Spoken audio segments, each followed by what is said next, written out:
Hello, good evening. Welcome today to Sports Central on SZ Sport TV.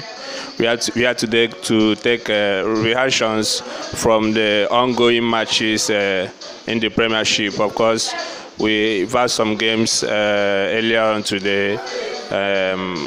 We saw Leicester City taking on Watford, and that one ended in draw. But I'm not alone today. I have my colleague Emmanuel, and who will be joining me to, check the reactions and the analysis of the match so far. Emmanuel. Thank you so much. So we've seen a game that involved two Nigerians in a team, in Wilfred Ndidi and Kelechi Iheanacho, Leicester City. How do you see this game? Well, I think Ndidi played quite well. Iheanacho came and had a cameo appearance, but it was okay, to be fair. At least he looked sharp, he looked direct, he looked as if he had a plan, and yes, we loved it. You know, that match we are focusing on these two players because they are from Nigeria, and we've seen Wilfred Ndidi being consistent in the squad of Leicester City. He's always a mainstay in the team, you know, trying to prove to be one of the best defensive midfielders in the Premiership, of course, and in the world. And then we have Kelechi Iheanacho. He was doing very well for himself in Manchester City. Then he went to Leicester, had some difficulties, and seems to be coming back this season. So how do you think Nigerians are performing currently in the Premiership? Well, if you ask me, I think they need to do more. They need to do more. Actually, they need to improve. But if you ask me, I think Ndidi has been the most outstanding of them all. He has shown how good he is.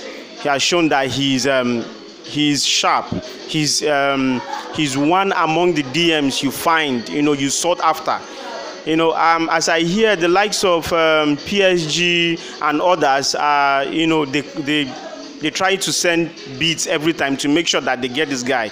That's to tell you that he is a top guy, yes, in the team, in EPL, in the football as we have it now. So you don't think Wilfred Ndidi is being overrated as a player? Do you think he deserves the callings and the wishes from the fans for him to join a bigger club? My brother, that guy is good. That's all I can say. He's good. But he needs to improve. But in the aspect of the tackling, retrievals, interception, he's way up there. Honestly, he's way up there. He's good. So what about Kelechi Iheanacho? It was somehow for him, at the start of the season, but he had some chances. Seems to grab them, and then he has, he came back to the squad, had some matches, and of course some goals for his name. What do you think is best for him? Do you think there's a chance for Kelechi Iheanacho in Leicester City? Iheanacho to me is not really underperforming, but I think he needs to grab more of the chances he gets. That's just all I can say, because he's good, he's sharp, he can score, he can hold the ball more. But I think that he needs to up his game a bit. He needs to take the ball more, attack the players, and then then he tries to score more. But for me, he's had a slow growth in EPL, a bit slow. I was expecting more, because this guy, we know him now as at then he scores goals for fun. So I think that he needs to up that in his game. He needs to take every chance he has and make them up to something. Yes. That's right. We have other Nigerians in EPL apart from these two. There is still Alex Iwobi in Everton. There are other players that might not have been capped by the Super Eagles, but they are still eligible to play for Nigeria. We've had players in the past, from Nigeria shine in the Premiership. We had the likes of Osei Okocha, of course. We have Nwankwo Kanu, who won the league with Arsenal. John Obi Mikel with Chelsea, and Victor Moses also was with Chelsea and all that. We've had great players in the league, Yakubu Ayabeni. How do you think we can, measure that now, currently, with the players we have in the league from Nigeria? Do you think they are really living up to expectation, or we need to do more? Okay, if you ask me, I will tell you sincerely the likes of Mikel Obi, the likes of Kanu, the likes of JJ Okocha, those guys are irreplaceable. Mikel is, for me, is not just, I think he's the most decorated Nigerian, you know. He's won it all. He's won the Champions League, the Europa, the Premiership, I don't know, the FA Cup, the League Cup. I mean, in England, he's won everything. So for us to have another player to attain that same height, I think it will be really a huge demand, you know. But I think that if we have this guy, if we have him going to another team, what's his name? The guy that played today. Indeed. Yes. If we have him go into a team like PSG, then I can say that yes, he might be able to attain such feats. But well, I don't think that there are others that can, you know, live up to those heights again. I don't. What about Odion Ighalo in Manchester United? Odion Ighalo in Manchester United, we all know that came as a result of luck. That is just pure. Yeah, but he's there now. He's there. That's a super club, Manchester United. Odion Ighalo is there as a striker, and they are still in some competition. They are still fighting for the top four and also in the Europa League. So don't you think he has something to contribute, you know, with a club like Manchester United that has so many things to fight for? If you ask me, sincerely speaking, from my own viewpoint, I think that he will need to wait to have such an opportunity. Okay. Now, you know, a player is not a team. A player is a player in a team. So if the players in the team can say, okay, we need to do this and win this, then fine. But if they don't have the mentality, I don't think they can. And Manchester United right now, as we speak, are not so spurred on. Even though, yes, they've acquired some huge players in Bruno Fernandes and then the rest of them. Yes, they can attain some height, but at this point in time, I don't think that they can even win Europa because the hunger, the consistency, the efficiency is not really there. They might, but if you ask me sincerely, I don't think. But if he comes, fine. Hey, he's a Nigerian. I'll be happy. Last time we saw players, you know, from Chelsea, those two players from Chelsea, Tammy Abraham, of course, and Tomori, and then we are hoping that they chose Nigeria to represent Super Eagles, but unfortunately we can say they decided to play for their England. And you know, how do you feel as a fan? You know, would you have wanted them to really, you know, represent the green, white, green? Now, I want you to try to imagine this scenario: playing a 4-4-2 or playing a 3-5-3. Okay, 3-4-2. Is it 3-4? Okay, playing a 4-4-2 or playing a 3-5-1. Now having Tammy Abraham, having Osimhen in the front line. Those two are deadly. But of course, with the arrays of the players we have now, you cannot play such a formation now because you have this guy from Samuel Chukwueze from Villarreal. Yes, that guy is good. But imagine the front attack line. Those guys would have been very, very good. I could remember that day. I was hoping that at least the two of them would at least see Nigeria as their home. But of course, if you ask me, my brother, I go like they're abroad, you know. So as they switch allegiance, I was not too happy. But hey, it is their life, you know. I just have to give it to them. you mentioned Osimhen there, and of course the Villarreal star Samuel Chukwueze, and then they have been called for them to come to the Premiership. Of course, the Premiership seems to be, or is the best league, with the flares and everything, the TV rights and everything, and we always want to. We are good fans of the Premiership, and they have been called for these players to, come to the Premiership.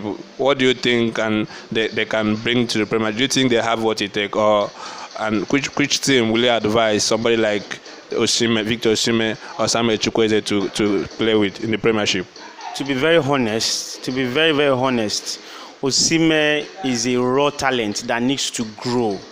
He's not really up there now to, to compete so well. I think he will go to a small challenging team that would help him grow as a player.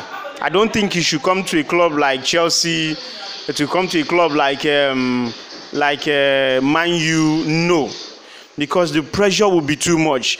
They are players that are young and they need to grow.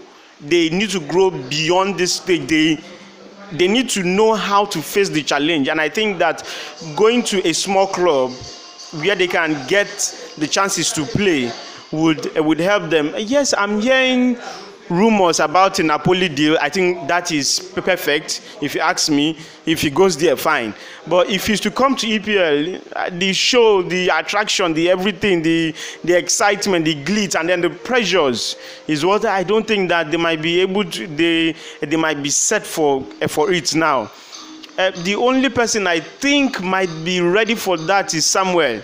I think he has the flair that we like to see. But for a striker like Osimhen to bang in the goals, I think he should go to clubs, not EPL clubs. Clubs like Napoli, clubs like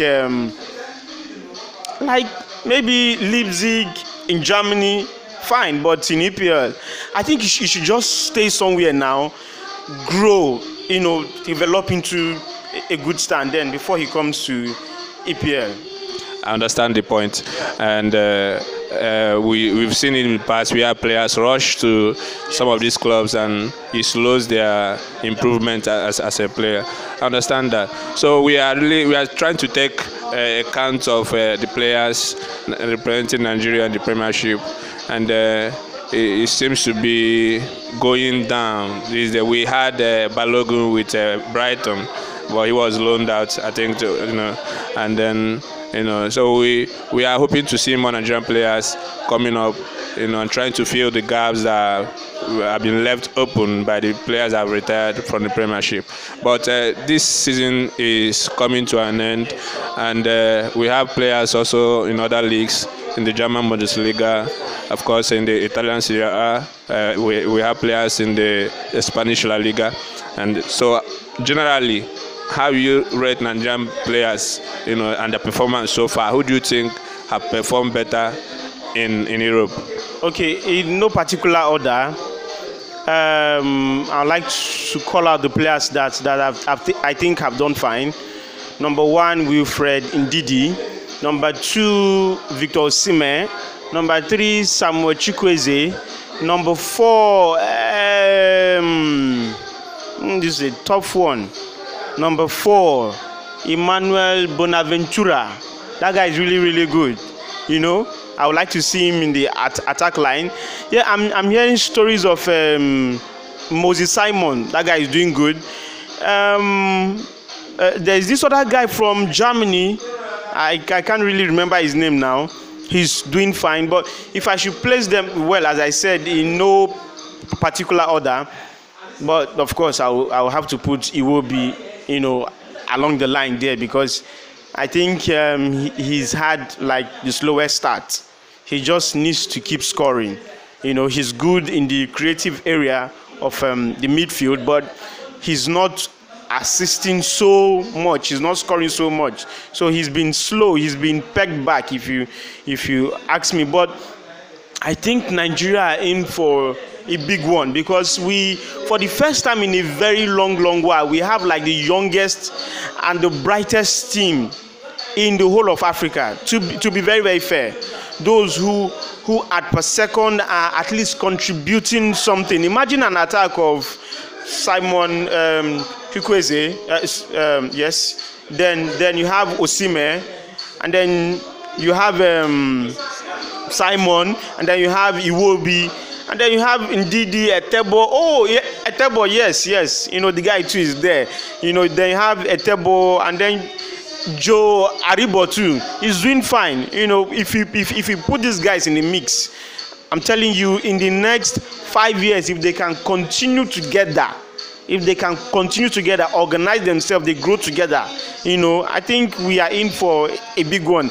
It might be a bit slow, but believe you me, in the next 5 years, we should win at least, if we are sincere, we should have won at least like 5, like AFCONs, and then the others. But I'm so sure of at least like 5 cups. Yes. It's nice to get your reactions, Emmanuel. We are still following the matches that are going on. The first match today, Leicester against Watford, it ended in a draw. That was 1-1. Of course, we've seen Arsenal losing to Brighton 2-1. Very, very disappointing.